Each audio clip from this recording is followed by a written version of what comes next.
Everybody, it's Pearl Sharenza with Women's Successful Living, and welcome to another episode of Soulful Self-Care Conversations. And we have something new this week for you, and that is an in-house guest appearance. And I want to introduce you to my friend, Annmarie Entner. Tell everybody about yourself, Annmarie. Hi, my name is Annmarie Entner. I always start with I am from the Northeast and I live in the Poconos in the Pennsylvania, the land of the lovers. And I am a autoimmune support coach. I work with women that are either newly diagnosed, struggling with their diagnosis, or just in a state of overwhelm because of their diagnosis. And I help them navigate from there to finding the life of their choice. Sunshine, good to see you again. Had to walk out to let you back in. Stuck in a storm of a relationship. Lost my fire. Oh, and I forgot about me for way too long. But it's rolled on. Now there ain't no shade around here. Wow. So I have known Annmarie a little over around 3 years, right? About 3 years. And we met through a mutual friend a couple years ago. And Annmarie is also one of my clients. And she's like, "What are we going to talk about today?" I said, "I don't know. I won't tell you until we get on here." So she has no idea what we're talking about today. But if you're new to this show, welcome. We are talking everything about soulful self-care, about taking care of yourself and how to do that, and saying yes to yourself. So I just want to introduce the show to you if you haven't been on before, and just tell you can watch us on YouTube and everything. And sorry for our arms. We're just trying to make sure you can see Annmarie in here with no problems. But I want to, first of all, thank Annmarie for coming on and joining us. And let's get this off your head. There we go. I think we're getting there. We shall see. So, just move yourself around. I'm gonna You move get up. to see bloopers, you guys. This is really fun. So, anyways, so I am a Say Yes to Your Life coach, and we just got back from two really great events. And so if you've been following me, you know that we do our Soulful Self-Care Pajama Retreat. We just had our ninth one. We're so excited because we are already up to having 10 more people coming on to join us. And so I want you to know that we are really, really excited for the next one upcoming. And Emery, tell everybody about how was it for you to come? Oh, so this was my third time. And we were discussing this morning that each time I come, I hear something different. And each time I've been there, you've had the same two of the same speakers. So the first time I knew Natalie Kime was there and she talks financial, and I was like, oh my God, I need to get to talk to her. And then last year it was kind of like, hey, I'm kind of I'm in a good space. And then this year I realized, crap. I'm so quick to help everybody with their finances that I'm not looking at my own, and that's in my business. I think I'm doing it. And as she was talking, I realized, nope, I am missing that. So each time I've come, I've learned something. And then, of course, there's Trish. She does well, now she's going to be a menopause coach. So I'm wicked excited about that. And she kind of touched a little bit on it. And I am post menopause. And if you know anyone out there that has, been recently diagnosed in their 50s, um, it gets a little bit more exacerbated with when going through menopause. And I am on that other side, and it's hard. I'm not going to lie, it's a bit hard. So Trish gave me some techniques. I'm just going to throw that out there. Some tips on what to do and how to spice up my life a little bit with my husband. So I'm glad you talked about both of them. We had some amazing speakers, and as she mentioned, we had Trish Decker, who is she's becoming a menopause coach, but she helped you put the romance back in your life. Mhm. I don't remember her exact trademark phrase, but just going to share that for a moment because we do talk about self-care here on the show, and having sexual self-care is really, really important. And so, funny story is that when Trish first came to me about being a part of our retreat, about this is her fourth year, I believe, coming. I was like, "You get 10 minutes, that's it." And her first time being with us, I think we went over an hour. And now she is a must, the retreat. She's coming again next year. She's going to be talking about menopause. But really, for those women that are listening to us that are in that menopause that struggle to enjoy your sex life, I just want you to know Trish is your girl. And she's been on the episodes with us before, so make sure you go catch her episodes. Her name is Trish Decker. And then also you mentioned Natalie. Mhm. Natalie, I love Natalie because Natalie Kime talks about wealth, and she talks about how much women and wealth is so important. And it was funny because right after we went to the retreat, we actually went to an event. Mhm. It was called Be You Brand with Ati, and her last guest that was there was giving us some amazing stats that over the next few years, women are going to be the big wealth people. Like she was sharing how like Warren Buffett, he's probably going to leave a lot of his wealth. God bless the man, he's in his 90s, probably to a lineage of women. So we as women collectively, you listening to us as women, we do have a huge impact. And to our younger girls that are coming up, we can really make a difference, be that example. So it's really great to have both those different perspectives. Natalie is coming back next year again. She's going to be sharing on wealth as well. We also had our other speakers. We had was Carol Gill, who spoke about the disc profile, about relationships and how to understand each other's relationships. And then we also had, of course, myself. I spoke about everything self-care, about saying yes to yourself, like you just won the $1.7 million. We had Mia Hanks on, who shared about relationships and how to understand different relationships, like narcissist relationships, and she explained about the love bombing and things like that. So if you're somebody who is struggling with that, I want to encourage you to go find that episode here on Soulful Self-Care Conversations, because she's been a guest. And another guest that we had that spoke, that's been on the show before too, was Angie Grimes. And it was really cool. One of the things that I love about our retreat is that we empower women at this retreat to step out of their comfort zone, to understand that the room we create is a safe space, that you can share anything that's on your mind. And both Angie and Mia shared their stories that really hadn't been heard by other people out there. And Angie, I could see like she had this kind of like look on her face. And I pulled her aside. I'm like, hey, what's going on? And she was called to ask me if she could switch up what her talk was about, because she wanted to share her story, and only four other people knew her story. And I was like, absolutely, let's go. And then the cool thing was I asked her what she originally was going to talk about. And we do this really secret thing. We're not going to tell you what happens, but there's a secret thing that involves your family and friends when you come to the retreat. And so this secret little gift that we get from your family and friends, what Angie was doing was affirmations. And if you go watch us on, you go watch me on Instagram, you'll see a picture of the affirmations. We actually took affirmations and we actually placed them on all the ladies that were at the retreat. So Angie totally stepped out of her box and was sharing. So it was really, really, really amazing. It was awesome to have all of their expertise. We also had our amazing chef. So we had Elizabeth with Ocean Sands Events here in Tampa, Florida. She not only was our chef, but she worked with the ladies on creating their own charcuterie cup, and how everything we put into our cup has meaning, and how we lovingly take care of ourselves. So the type of cheese you put in your cup, the type of meat you're putting in your cup, it all had a meaning together. And so it was really beautiful to tie together all that overflowing of your cup. So we had a great weekend and a great event the entire weekend. And next year is our 10th anniversary.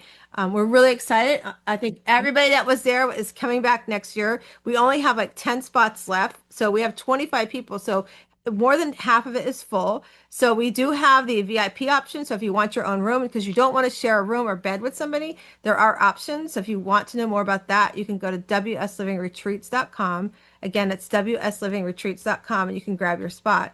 But what I want to do is I want to pause here for a second so we can put that up for you so you can have time to look for that. So we're going to take a pause. We're going to throw up the website on here. Our editor's going to do a great job. Put a picture of the website so you can see what it's all about. And then we're going to come back and ask Annmarie some more questions. So we'll be right back with you.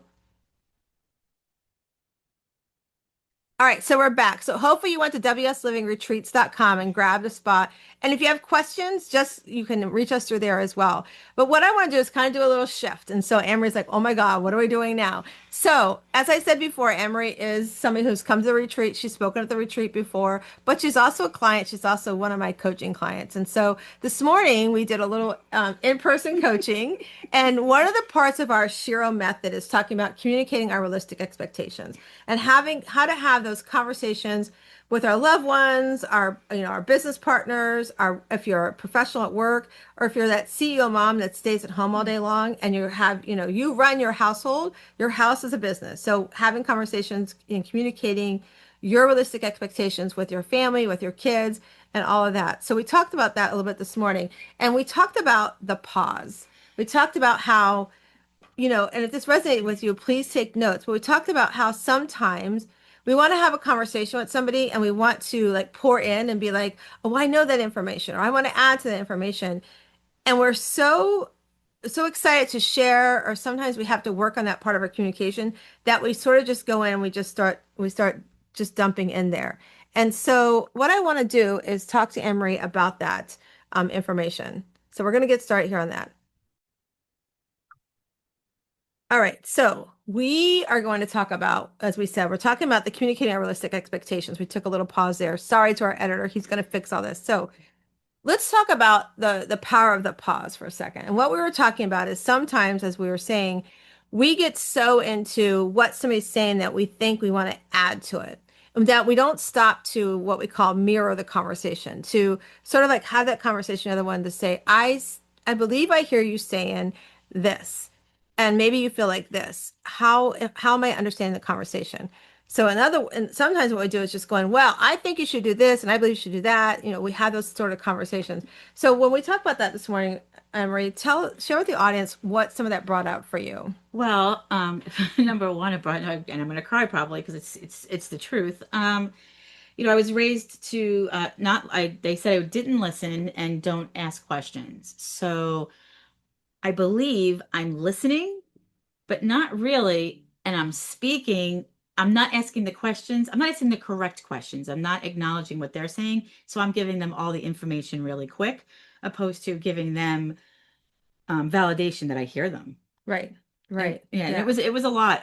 We talked about a lot, and that's still swirling in my head. Yeah, and we did, and like Emery said, if you're listening to us, sometimes things in our lives will trigger us. Like when you're a child, if you're told, we always talk about on the show here, what you say to your kids up to the age 7 is very impactful. And Emery is an example, and even I too, that what we were told when we were younger was our voice didn't matter because we were told, you don't know, or you're not important enough, or go stand in the corner because the adults are talking, right? Or sometimes some of you might have been told you weren't smart enough, you don't know better. And so those things can resonate with us, and those things can show up for us in conversations as we become adults and as we interact with other people. And so those triggers can keep us from being able to have a mirrored conversation with somebody, or not allowing that person to express what's on their mind. And we feel like we want to go in and kind of cover up the conversation or take over the conversation. And so one of the things we talked about was doing some journaling, and I have my notes here. So I'm going to pull out my notes that we talked about. And so one of the things we talked about is, what do I truly want, and what am I looking out of?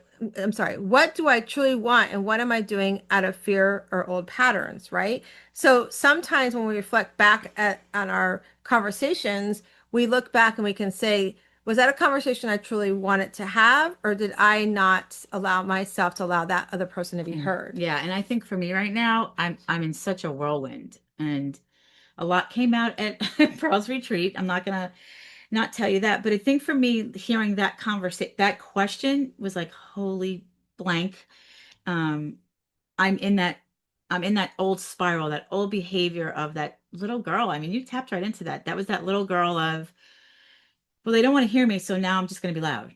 Right. Yeah, because that's sort of a coping mechanism too. Like when we think we don't want to be heard, somebody's told us they don't want to hear us. So we want to be loud so we can say, "Hey, I'm over here. Here I am. Listen to me." We become louder, which then takes away from us really being able to communicate our realistic expectations, because now we're not doing it. Now we're just saying, "I'm here. Come hear me, and I want to be heard." Hmm. And so when we can take a step back and doing some reflective journaling, and really understanding what we're doing, it can make a difference in our expectations. So I'm going to go, if you're okay, I want to kind of go over some of the reflective exercise we talked about. Sure, go All right right. ahead. Because honestly, it hit home. Yeah. I mean, and you know me, I'm an open book, so. Yeah. So one of the things we talked about, so if you're listening, get a pen and paper out and get some notes, because if you struggle with feeling like you're not being heard, or you struggle with like taking over a conversation so that you can be heard, these are some exercises I think you're going to find useful for yourself. And so we talked about, for Annmarie, it's sort of like being stuck in a loop from that little girl. Like, I matter, I have something to say,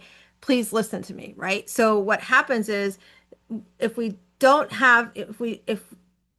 start connecting with others, and we can get disconnected. And so we feel like saying the most, but feeling the most of what others bring to the table, we're not hearing. So if Emery and I have a conversation and she felt like, well, she's not being heard, she might try to take over the conversation, old habits, and therefore she's not really hearing what I have to bring to the table, right? So what we talked about was what's called the practice of taking the pause. And that really, is from being we always want to be especially for people pleasers, it's really hard to take the pause because we want to become one of the things we want to do is become the listener, which Amory's done a really great job working on, like becoming a listener, but things can come up and trigger us. And we're not going to go into what triggered Amory, but Amory had some triggers that kind of pulled her back from the work she'd been working on and digging into. So one of the things we talked about is how can she find power in the curiosity instead of controlling what and how that shift can happen. So having the curiosity of the conversation instead of thinking we have to control the conversation. And so here's some things we talked about doing. And one is asking yourself, am I centering or connecting? So what that means is like ask yourself, what is the person trying to express that I haven't fully heard yet? Like, what is that person trying to say? And sort of like mirror the conversation. Anne-Marie might say something like, I feel like this happened at this event and this is how, it upset me. It made me feel like I wasn't being heard. So my mirroring of the conversation could be like, wow, so you're at this event and you felt like things were happening and you felt like we were ignoring the situation. Like nobody was seeing that you had an important conversation to add to it. And so what we talked about is like writing down after the conversation, did she reflect did you let's so you write this down, did you reflect their feelings before you added your own? So in other words, in that conversation, by me reflecting what she was feeling, I was letting her know I hear her, and then I could say, wow, I'm so sorry you felt that way, and maybe if we go prepared into a next situation, we'll have tools in our toolbox to help you handle that conversation or that situation differently. And so then what you can do too is always ask somebody. It's okay to ask somebody, Hmm. what was that like for you? Like sharing with me today, like having a conversation and ask that person, because, there could be situations where people are not comfortable with sharing what they have in their mind or how they're feeling about a situation. And so if you can get somebody to open up and like really hear them, pause before you react to the conversation, and then ask them how that felt to share, it can open up a whole new way of communicating with one another. What do you want to add to that? Yeah. So for me, as you're talking, I'm thinking, wow, I'm being quiet and I'm absorbing what you're saying now. And even just having that conversation a few hours ago, I'm already pausing Right. because I know before I'd be like, wait, wait, wait, you forgot about that part of the story. Oh, wait, wait, wait, Right. that happened in there. And for me right now, it's like, oh, this is already working. Yeah, because it's really powerful. And I share with Emery, like I did this too before. I took a Dale Carnegie class, and we're actually going to be working on that book as well, How to Win Friends and Influence People. And I remember taking that class and being able to learn the power of the pause and allowing others to be heard. That's how you can win friends and influence people, because you're allowing them to express their conversation, take a pause, reflect what they said to you, and then add what you think could be powerful in the conversation, or ask more questions to have a better understanding of what they're trying to explain to you. Hmm. Right. Yeah. And go ahead, want to share anything Well, with that? and not, I don't even know if I need to share. I think it's more of just listening, because we're not listening and because we don't feel like we're being heard, we already have our sentence going before Hmm. you even finish your sentence, Right. especially in my, and I know that for sure. um which is, and I said to you, this is like an old behavior. Right. But like you said, I got triggered over something in the beginning of the year. It happened at Christmas, and I've set myself back. I allowed myself to set myself back, and now I don't want to be back anymore. Yeah, and it's interesting you said that you allowed yourself, and that's really important. So we have a choice. So those of you who are listening and maybe you haven't heard this before, we have a choice to allow somebody's trigger to bring us down the rabbit hole, or be like a stopgap. And Mhm. and Amory and I both know about PQ and how our judge and saboteur can play those tricks on us to tell us we're not worthy and can bring us down that rabbit hole. And so we talked about getting back to our PQs and taking Okay. time. And if you're new, you can go to pearlsurvey.com/PQ quiz, and you can take the quiz, but it will tell you, like, are you a people pleaser? Are you a controller? Are you, high achiever? There's different parts of the quiz you can take and see how you show up, and how you show up and your score. And there's nothing bad with the score. It just tells you where you're at and how you can overcome and how to learn to interact with others based on your score. So a people pleaser, kind of like what you just said, Mm. we already have our conversation ready, or we already know we're going to show up for you. So why am I going to have a conversation ready to say no? Right. And so as an overcoming people pleaser, we have to be able to learn and stop. The pause is so powerful, and say, if Anne-Marie asks me to do something, I'm going to immediately stop and ask myself, does it align with what I want to do, what my goals are this year? And if it's no, then it's like, Emery, that's great. I love that you Hmm. want to do that. And it's just not a good fit for me. Hmm. Or if I say, will it fill my cup? And it's a yes, then I'll be like, okay, I would love to be part of that. We have the power of the word no. We think as people pleasers, when we say no, we're going to hurt somebody's feelings. I think we don't like them. We're selfish. And it's true. It's really not true. It's okay to say no because the power of the no actually can open up a door for somebody else to step into the yes that might have been able to show up better than you could show up. Because when we show up for things that really don't serve us, we're not showing up the way they want us to, the way they asked us to, because they know the power of our being. And so those are some things that we work on when Amber and I are coaching. But I want to also come back to the power of the pause. And one of the things we talked about is having a journal reflection. So Amory has a lot of really cool assignment. And so you guys can do this as well with her over the next couple weeks. I would love for you to, and if you don't catch this, go back and listen or read the show notes. It will be in the show notes. But these are some really cool journal prompts you can ask yourself. And so I'm gonna pull them up and just read them to you. And one is I call this my Cheryl listening and healing mini journal.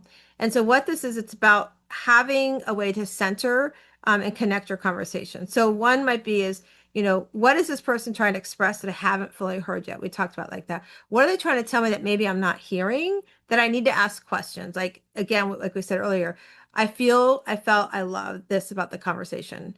And did you reflect their feelings before you added your own, right? Did you validate their feelings and then say, and I feel like this, or and I see this, right? Never use the but word because the but is the eraser. That the Yeah. but is a big You say eraser. that, and I always say anything after but means bullshit. Yeah. Yeah. So the butt is a big eraser. And then always be open to asking the person, what was that like for you to share with me today? Because sometimes people are afraid to share. They're afraid how you're going to react, and so it might be like I gave Anne Marie the example, like with my husband, he'll come home sometimes like, how was your day? And he's like, life.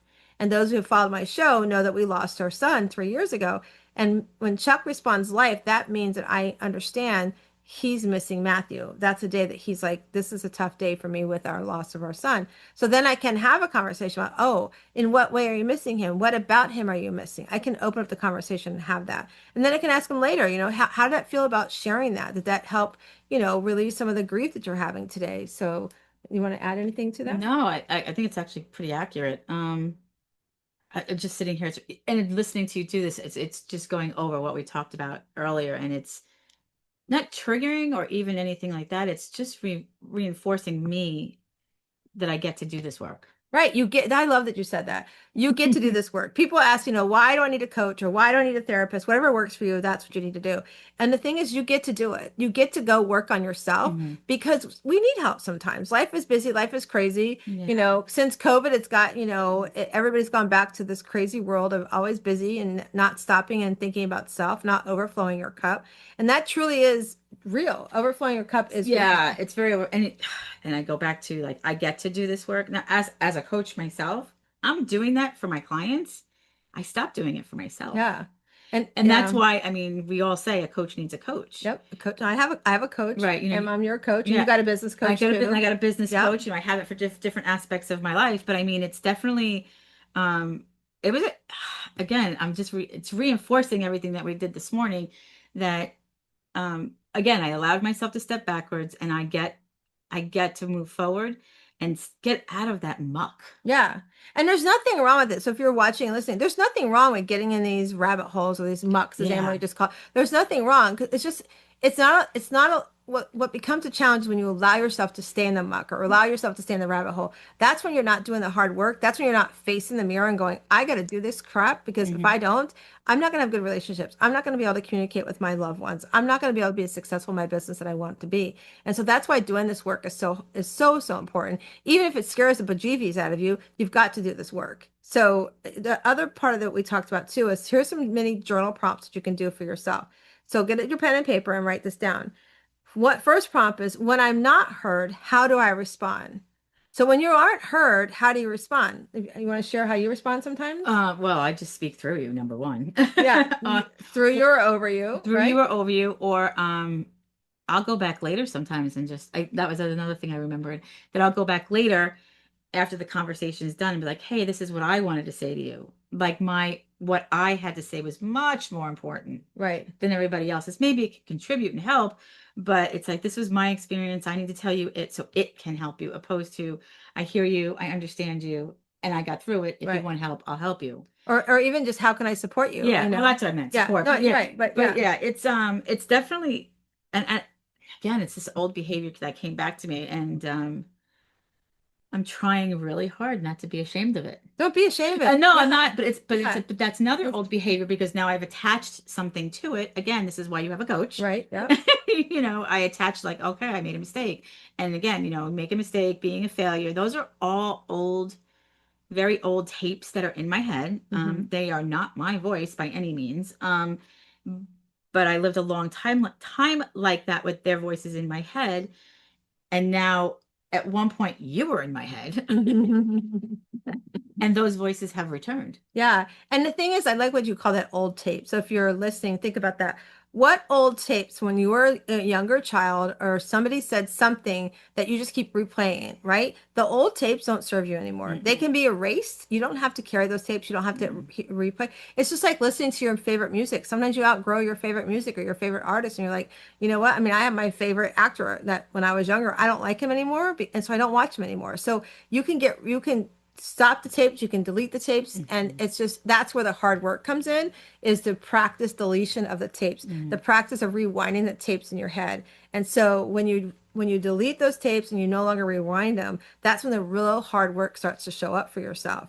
I love that you call that delete the tapes. Yeah, definitely you can, and I call it control alt delete because it's almost like a computer, Yeah, like you're totally getting rid on of your it yeah. on your computer. Yeah. And so the other prompt we had is what part of me believes I have to be the loudest or most dramatic to be noticed? So what part of you believes you have to be the loudest and most dramatic to be noticed? Again, it goes to that part when you're that inner Mhm. child work to be like, I'm not being heard, so come hear me out. Let me say it really, really loud, as opposed to sitting back and going, what do they really want me to learn from what they're sharing with me? Mhm. How can I be part of the conversation without taking over the conversation? Mhm. So that's a really great prompt. But this one I like. This is the hardest, one of the hardest one I think that we don't sit with sometimes. We just want to brush it off. And if you grew up in a household like I did, where my parents would have a disagreement and they just would not talk, and you would walk in the house and it was like you're Mhm. walking on eggshells, and you all of a sudden everything was fine. You're like, what happened? Right? And so this part here is, how might my past experiences with authority or family still be shaping my reactions today? For me, when I met Chuck, I just, if I was upset with him, I just wouldn't respond. I would just shut up and not say anything and just be mad at him until I thought I was over it. And he was like, well, I can't be understanding of what upset you that I did or said if you don't tell me. So he started having the conversation for me, and that's when I started coming out going, wait, I wouldn't have said it that way. And that's when I really started learning to communicate. And then years later, many more years later, in the Dale Carnegie course I took, I was able to understand how I can frame a conversation so that I feel like I'm being heard and the other person feels like they're being heard, and we can mirror each other's Mhm. conversation and not feel like we're not being heard. Yeah, and that's when I started to actually cry. So I was like, I know exactly where that came from. That Hmm. was, I was told, you don't listen and you ask too many questions. Because Right. I was listening, I didn't understand. So you would ask So I would questions. ask questions. So it was Okay. very, Yeah. contradictory by all means. And you were too much, you're too loud. So what did I do? I became too loud and too much, and because I think I wasn't being heard or seen. Yeah, and I think one of the hardest things going to be for you as you work over this the next couple weeks is to like become quieter, is to sit back and not be the loudest voice in the room, like to be that quiet Anne-Marie that says, let me sit back and hear Hmm. and receive what they're saying and then respond with, this is what I believe that I'm hearing. Tell me if I'm accurate. So you're very accurate about all that. But I think what happened was I got really, really, really, really quiet, and I Hmm. started to just absorb it. Right, And then I was like, that's it. I can't take it anymore. right. And I think I can even say it today. I'm just tired of all the crap. I'm just tired. No one's hearing me. I'm trying to explain myself. And that was so old. Right. It was such an old thing. I'm just tired of everyone. I'm tired of catering to people. I'm tired of doing this for people. I'm tired, and I did, like we talked about, I did back away from one person because I'm there, they don't serve me. Right. But I am helping one person that's connected to them. And that to me was, I could do that, Right. which was huge for Yes. me because Yeah. I am that person that jumps in to help. Right.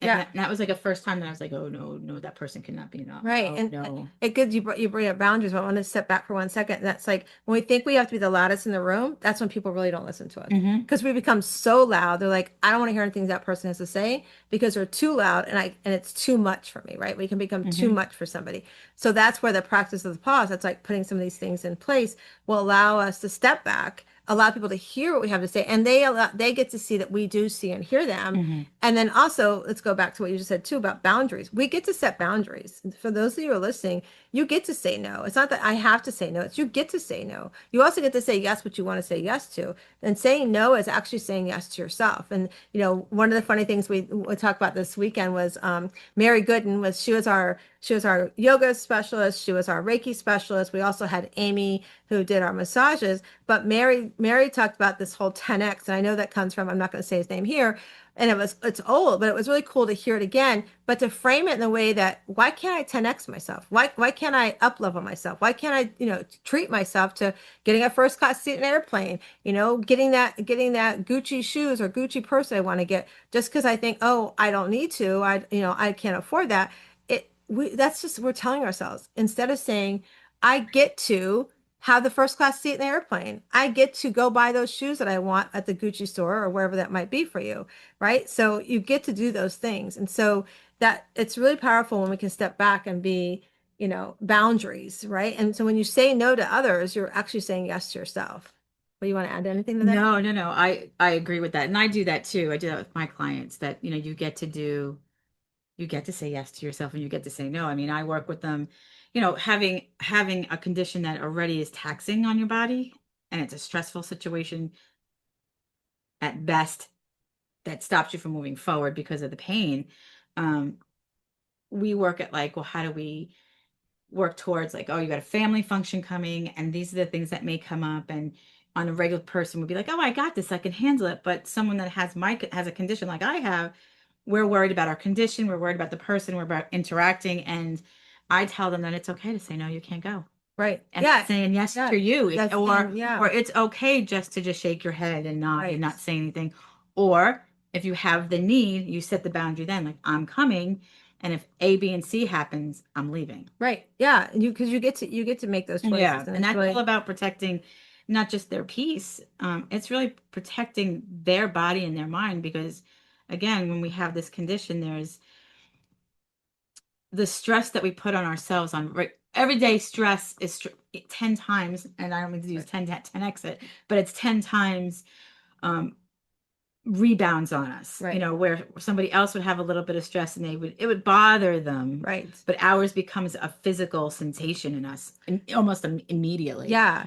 And so that's what, your past experiences with your family, you get to reshape your reaction. So you Hmm. get to choose, yes, I'm going to go to that. Hey, this person's going to be there. This is how I'm going to respond. Many of you watch my show and I talk about how I've divorced my parents. And I tell my brother all the time, I'm not a hypocrite. So when my parents do pass away, give me the respect of letting me know my parents have passed away just so I can honor that. And if you need me to be there for you to help anything, and if you want me there for the funeral, I'll be there for you. Hmm. But if you need me there to be that person who's at the house and cleaning up or doing whatever, that's how I'll show up. I'm not going to show up and be like at a funeral, go, oh, woe, it's me, oh, they're my parents. No, they chose this path. And it was interesting, a couple of months ago, my brother, I know he went to go see my mom, and I just asked, I hope she's doing well. And it's like, well, she's alive, you can call her. I'm like, yeah, no, I already got my boundaries. And if she really wanted to be part of that conversation, she would pick up the phone and call, because these are the things that she did. Hmm. And my boundary is, if you can't reach out to me and acknowledge, and this past weekend, I mean, somebody asked me when I was talking about that at the retreat, somebody's like, well, they're your parents. And I say, so let me ask you this conversation. So if you're listening and you have divorced somebody in your life, ask them, if that was my spouse and my spouse was being narcissist and gaslighting me, would you want me to stay with them? The answer is going to be no. And if it's not, then you need to ask for a new friend, because they should be holding you accountable to what kind of relationship you're in. So that's how I set my boundaries. And I'm very true to my boundaries. I've opened up the gate before and try to let them both back in, and they've not done that. So our past, it also reflects our reactions. All right. So now the last one we want to talk about is this. This is a really great prompt. What would it look like to trust that I can be loved even in my silence? And that was really a Yeah. I don't think I have, I don't really think I had an answer, did No, I? you didn't really have an I didn't answer. really have an answer, but I think it's the curiosity of it that's got me Yeah. going because that what if I can Yeah. just be happy in silence? Yeah. And What if? I what if mean, I don't react? What if I just don't have right. a reaction and And I that's allow that person to love me, and I allow that I'm going to trust that what they're saying to me is out of love mhm. and I don't need to react. Right. And then if I'm correct with how this is all going to work with me. So I practice this, that pause.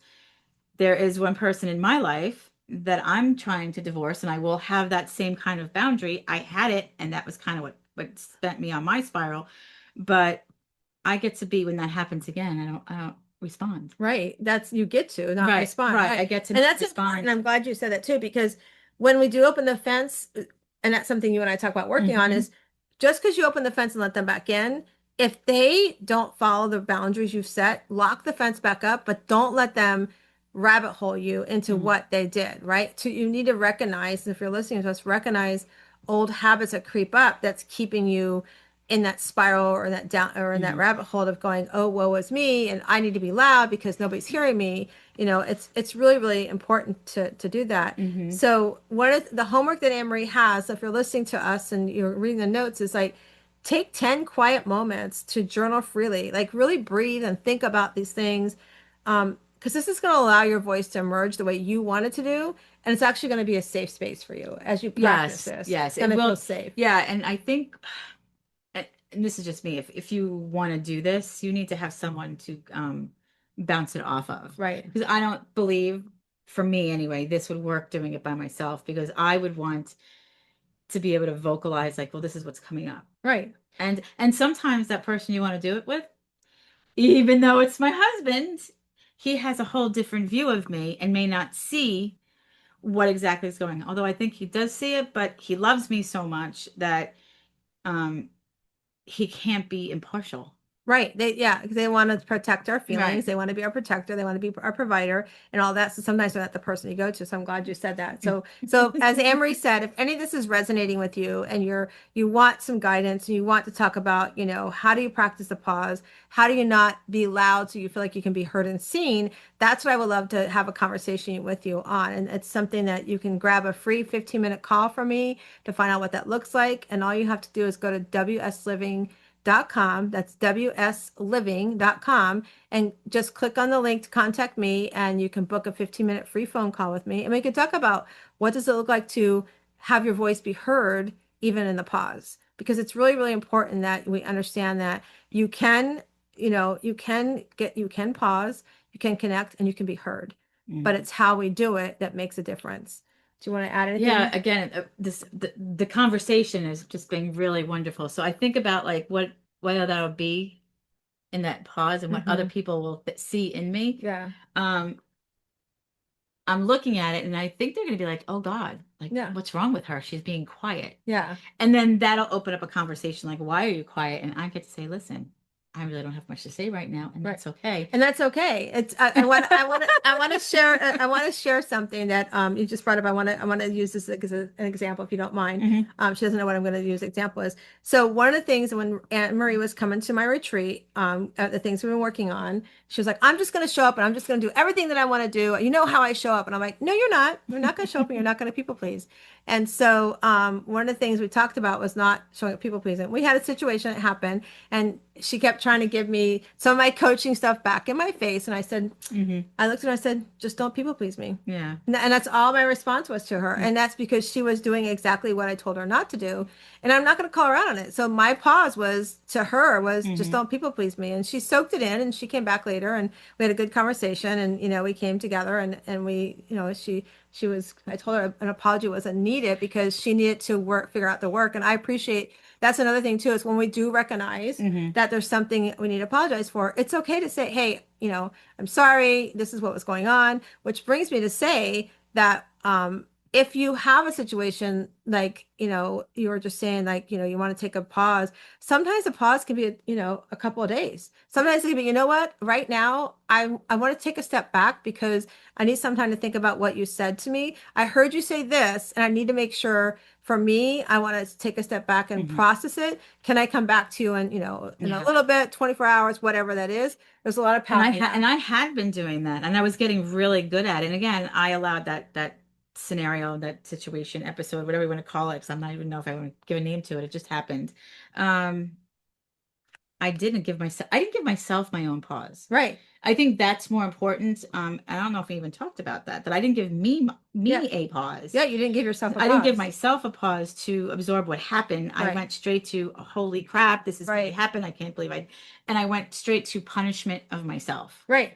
And we do that. We punish ourselves because how we react, and it's give yourself grace, And Anne-Marie, I think she expected me to react a different way. And I was just like, don't people please me. Like somebody even said, wow, like you did that. I'm like, for me to react to what she was going through would do no good. It was just like, okay, just don't people please me. Was I upset? Yes, I was Hmm. upset. It was because, it took all I had of me to also work on me and being like, Hmm. I got to take the pause and not react the way I would probably wanted to react my old way.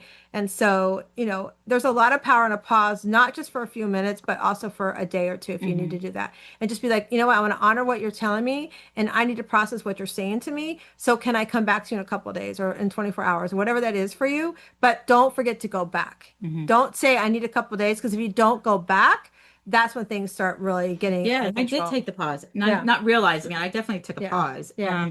I did a lot of journaling, a lot of journaling, Yeah. and I journal a lot already. You do. I mean, Yeah. I'm a definitely like, and I'm the journaler that if something comes on, I'm grabbing like a piece of paper, tissue, or something. Or your phone. Yeah, Yeah, yeah, listen, you can journal on your phone, you guys. It yeah, doesn't matter what you have in front of you. yeah. You can journal. You can voice dump on your phone if you need a voice dump on your phone, all of that stuff. So, but we wanted to come on today and just be like, because I know we're not the only one. I'm Oh, coaching on this. I know I struggle with this sometimes. And so we thought it was a really powerful segment to share with you that, listening and healing is important, and it becomes part of a really beautiful relationship when you can have that relationship with yourself, but also do it for others. So we're going to put all this in the show notes. So you can go in and take the show notes and get copies of it.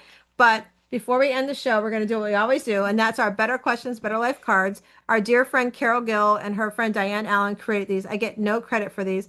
Although I will tell you guys, I do have my own cards coming soon, so keep an eye out. But they're called Better Questions, Better Life. And so I'm going to shuffle these cards, and Amory's going to pick one, and she's going to answer the card. So I will shuffle them. Okay, so okay. you pick a card. All right. I want this one. Okay, read the card. Ah, how appropriate is this? Oh, what if my inner voice is right?